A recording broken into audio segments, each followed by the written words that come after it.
Hello students, welcome back to this session on electromagnetics or EMFT, and today in this session we are going to talk about the del operator.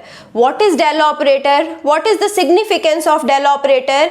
Where it is used? We are going to see all of these things, and I hope you will be staying with me till the end of this video and you will be getting a lot of information about del operator, about the gradient, where the gradient is used, what is its significance, and we'll be seeing a numerical also based upon the gradient. So this lecture is going to be a really interesting one, and here I am starting with the del operator.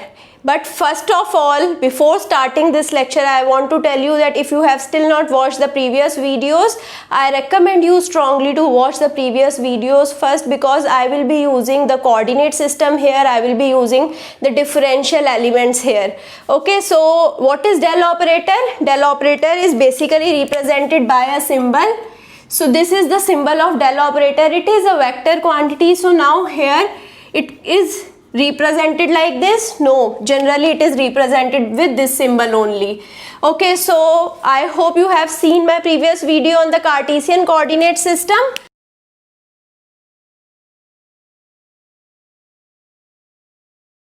So what was the differential length in the case of Cartesian coordinate system?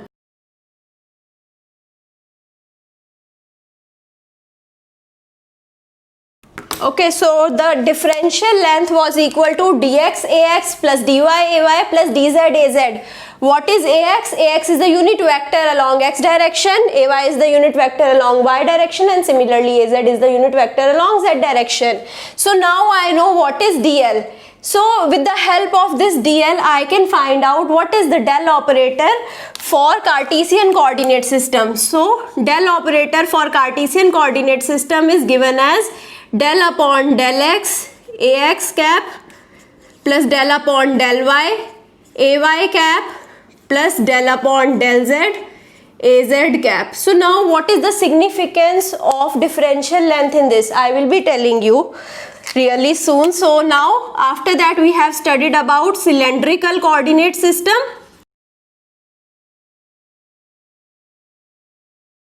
So what was dl in the case of cylindrical coordinate system? It was equal to d rho a rho plus rho d phi a phi plus dz az. Okay, so this is the differential length in the case of cylindrical coordinate system. Now from this I will be deriving out that what is the del operator for cylindrical coordinate system. Okay, so here del operator is again represented by the same symbol. So here we have d rho. So I will be having the differential element in the case of rho and same unit vector. I am using the same unit vector here, and now here this is rho. Here I'll be having 1 upon rho. Instead of d phi, I'll be having del upon del phi, and the unit vector a phi cap, plus instead of dz I will be having del upon del z az cap. So now this is how I can define what is the del operator in the case of cylindrical coordinate system. Now I will be seeing the spherical coordinate system.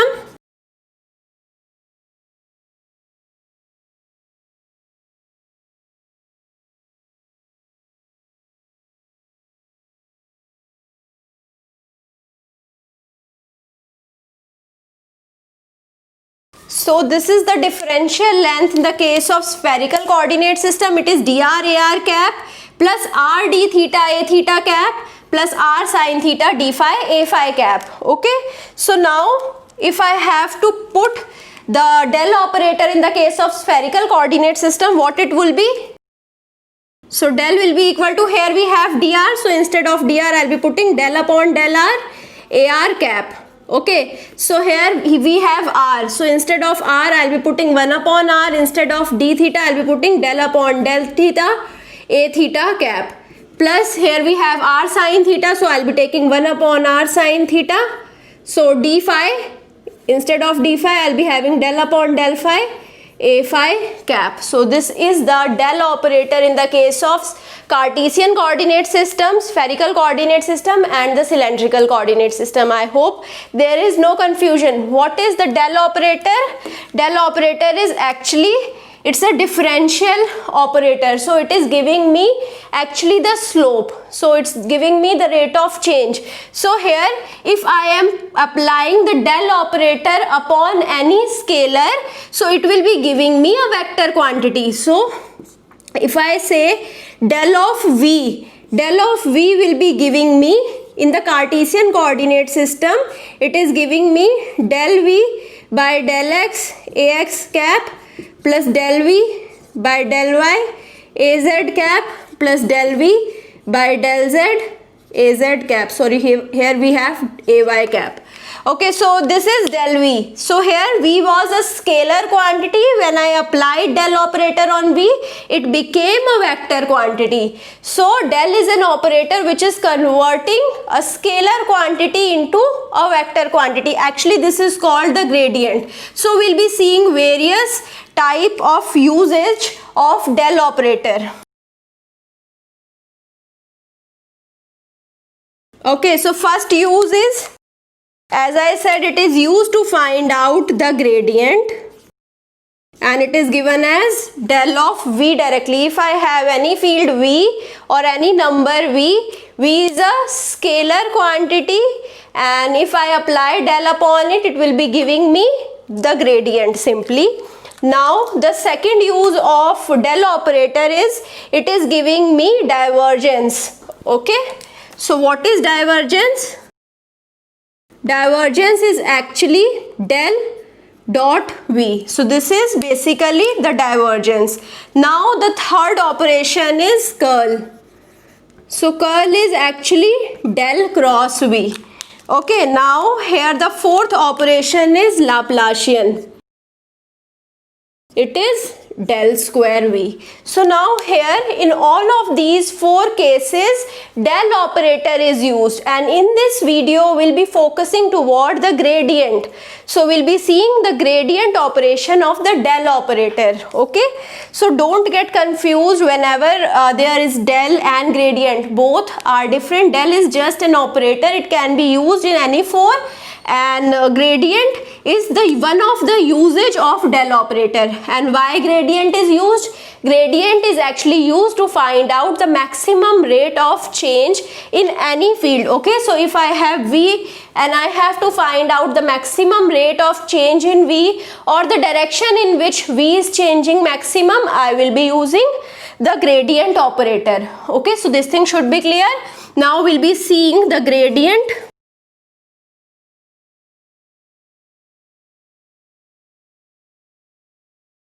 Okay, so the gradient is giving me the slope or maximum rate of change. Now again I can define the gradient in the case of Cartesian coordinate system, cylindrical coordinate system and spherical coordinate system. Okay, now if I am using the del on the Cartesian coordinate system, so I will be having del of V. So now I know what is del in the case of Cartesian coordinate system. Here I will be multiplying it with V. So here I have del V upon del X Ax cap plus del V upon del Y Ay cap plus del V upon del Z Az cap. So this is the gradient of V in the case of Cartesian coordinate system. Now if I am observing the cylindrical coordinate system,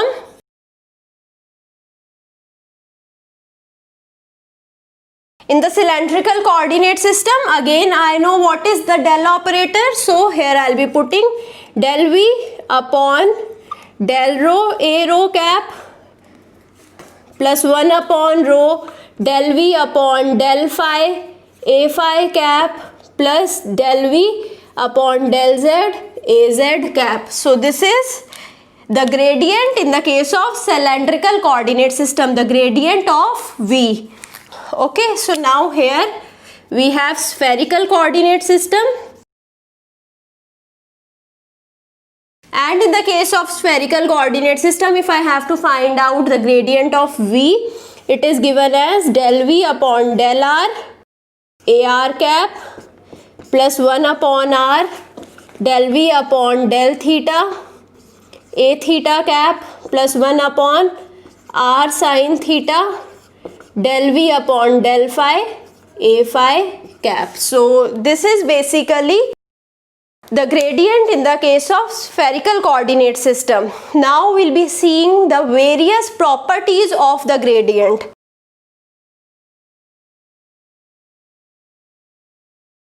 Okay, so the first property of the gradient is gradient of any two numbers a plus b. Okay, so it is del of a plus del of b. So this is the first property. Now if I talk about the second property, del of a into b, it will be equal to del of a into b plus b del of a, or I can write down it as a del of b plus b del of a, so that you don't get confused that it is the dot product. It's not the dot product, it's the multiplication. So here I am using the multiplication sign. Okay, so now here I will be taking the del of a upon b. So it will be equal to del of b minus b del of a upon b square. Okay, so the next property is del of a raised to power n. So here I'll be having n minus 1 del of a. So I hope these properties are clear. These properties are basically similar to the properties of the differentiation. So if you know the properties of the differentiation, these are exactly the same properties. Okay, so now here we'll be moving towards the significance of del operator.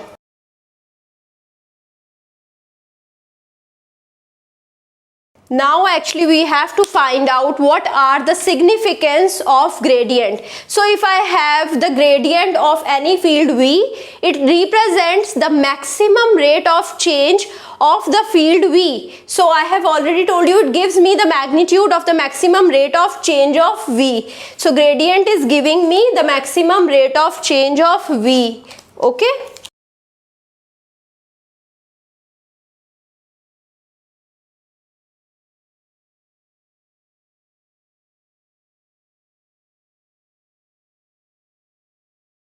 So del V gives magnitude of the maximum rate of change of field V. And what is the second significance? It is pointing in the direction of the maximum rate of change of field. If I need to find out what is the direction, I will be seeing the maximum rate of change.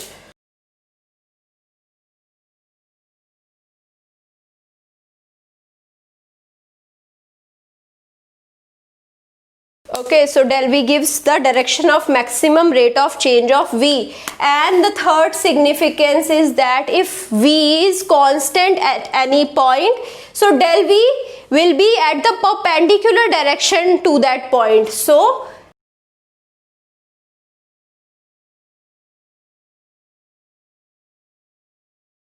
if I have constant varying V or a constant V, so here we should not be using the word varying. So if we have a constant V at any point, okay, so del V is perpendicular to that point. So now the next significance is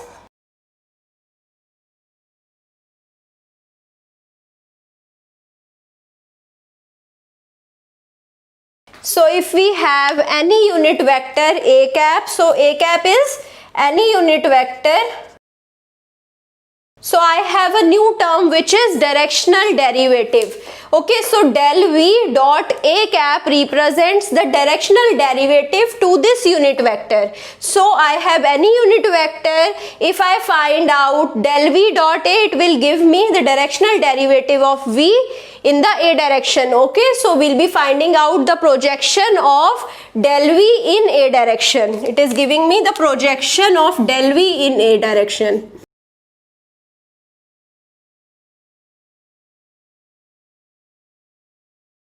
Now the next term is scalar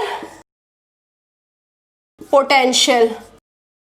Okay, so now if I know E is equal to del of V, okay, so E is equal to del of V, then V is called the scalar potential of E.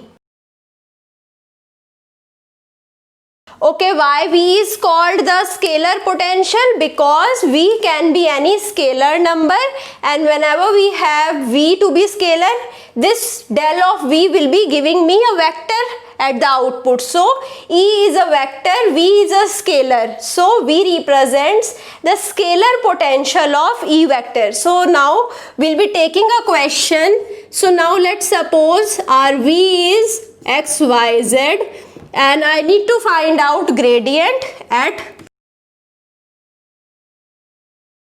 gradient at the point -1, 2, 3. Now I know the formula. This is x, y, z coordinate, which means Cartesian coordinate. So del of V will be equal to del of V is x, y, z upon del x ax cap plus del of x, y, z upon del y ay cap plus del of x, y, z upon del z az cap. So now I hope up to here there should be no doubt. Now I know what is del upon del x. If I have to find out del upon del x, I will be treating y and z as constant. So if I need to find out derivative of 2 of x, okay, so what is the derivative of 2 of x? It is 2. So now similarly here we have x into some number. Y and z are constant here. So y into z will be some number which is constant. So constant into x. So here I can write down it as yz del x upon del x, and del x will get cancelled out. So here I am left out with yz only. And here we have direction ax cap. Similarly here we have del of xyz upon del y. So here it is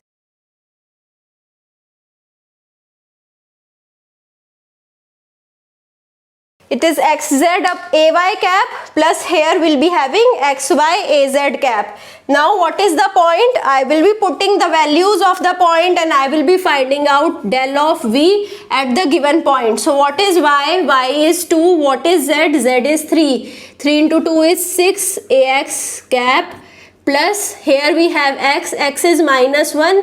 What is z? Z is 3. So it is -3 ay cap plus here xy. So it is -2 az cap.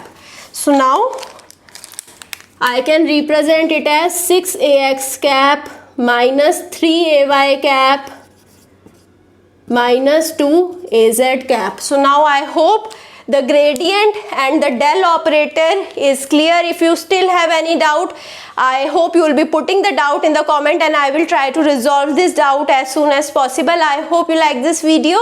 If you like it, share it with your friends, subscribe the channel and do push the like button. Thank you so much.